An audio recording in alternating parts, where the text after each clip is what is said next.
Olá, turma, como é que vocês estão? Tudo bem, gente? Aqui é a parte 2 do vídeo, tá bom? Sobre volume molar. Na parte um a gente viu o histórico, as equações que ao longo da história foram se acumulando, o arcabouço científico, para desembocar hoje no volume molar, tá bom? Então hoje a gente tem aqui na CNTP que o volume ocupado por um mol é de 22,4 litros. Gente, olha só que interessante. Eu coloquei aqui o exemplo de três gases, tá bom?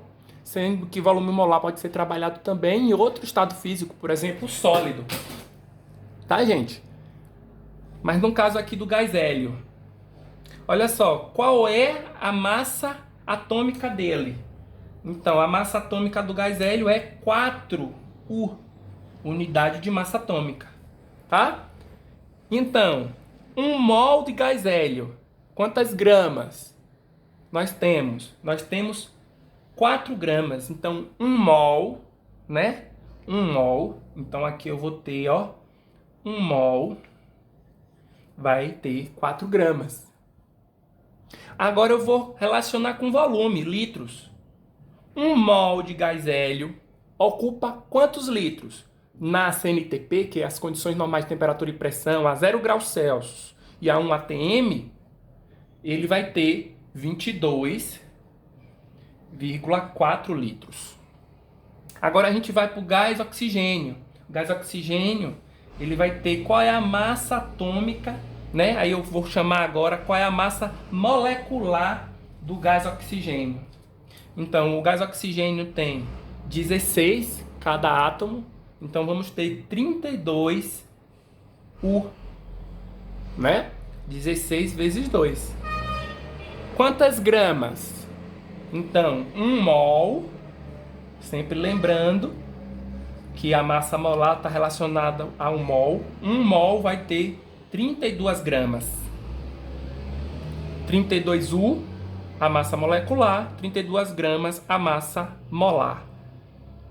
E um mol de gás oxigênio, qual vai ser o volume ocupado? Então, gente, sempre lembrando, na CNTP, 1 mol igual a 22,4, facilita a nossa vida. Este número é encontrado por aquela equação PV igual a nRT, onde o R é a constante dos gases, tá? Universal, temperatura, pressão, volume, quantidade de matéria, por exemplo, 1 mol, tá?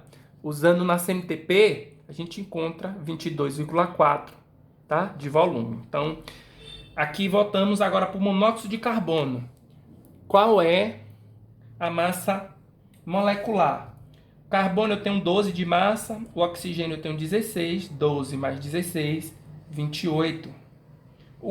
Então, 1 mol, qual é a massa molar? Né? É 28 gramas. Bom?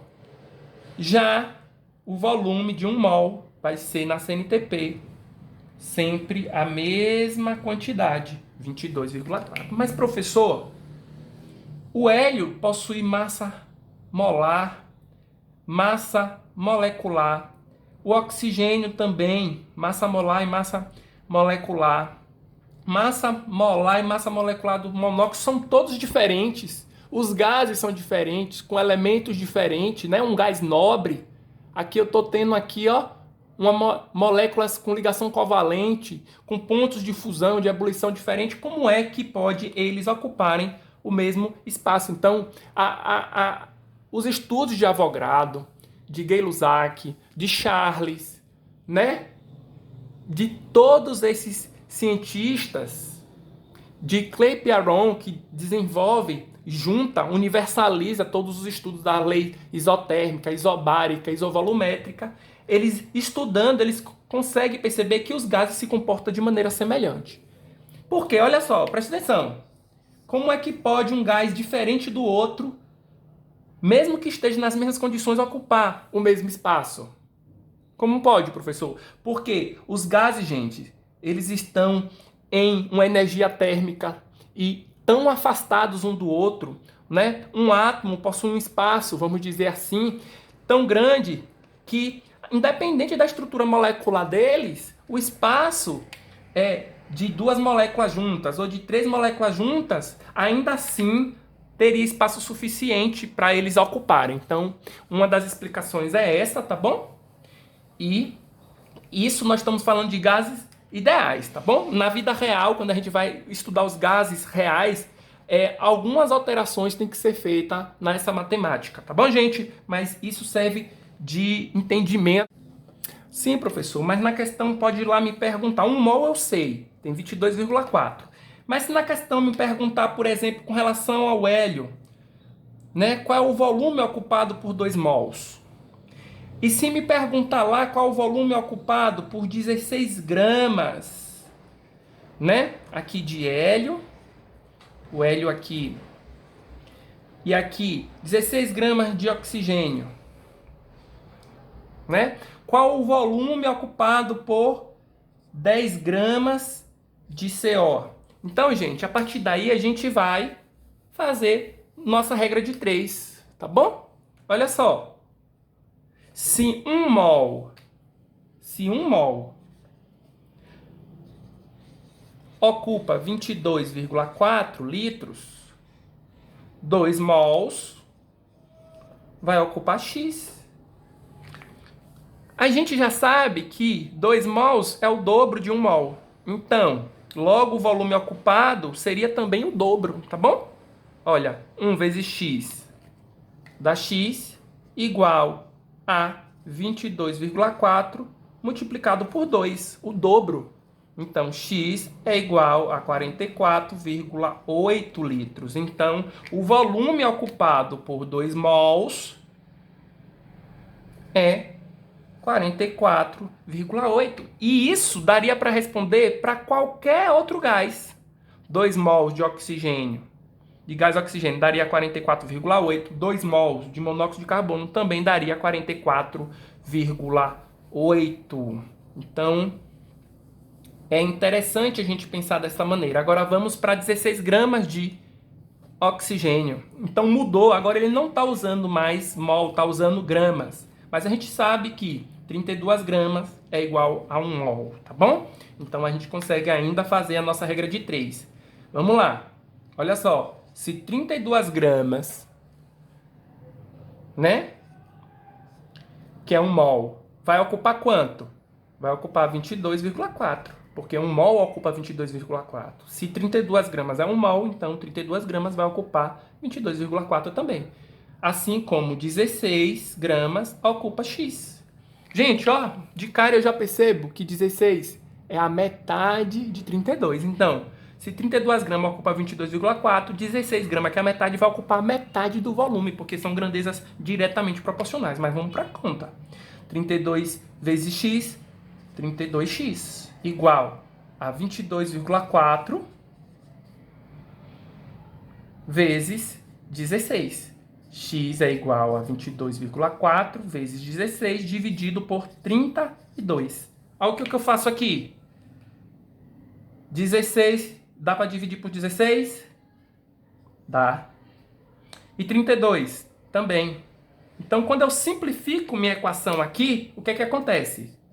X é igual a 22,4, 16 dividido por 16, 1. 1 vezes 22,4, 22,4. Então, não preciso nem colocar o 1 aqui. 32 dividido por 16, eu simplifico minha equação, então dá 2. 32 dividido por 16. 22,4 dividido por 2, como eu acabei de dizer acima, é a metade, né? Dividido por 2, meio. Então, assim, o que é que acontece? 11,2 litros. Então, a metade das gramas de 1 mol vai ter a metade do volume ocupado. Tá bom, gente? Agora a gente vai para a nossa próxima questão. Então, são várias variações que podem aparecer. O que difere uma da outra é somente a matemática mesmo, no sentido das grandezas dos números que é pedido. Mas por regra de 3 a gente consegue responder muita coisa. 10 gramas. Olha só, eu sei que 28 gramas é 1 mol.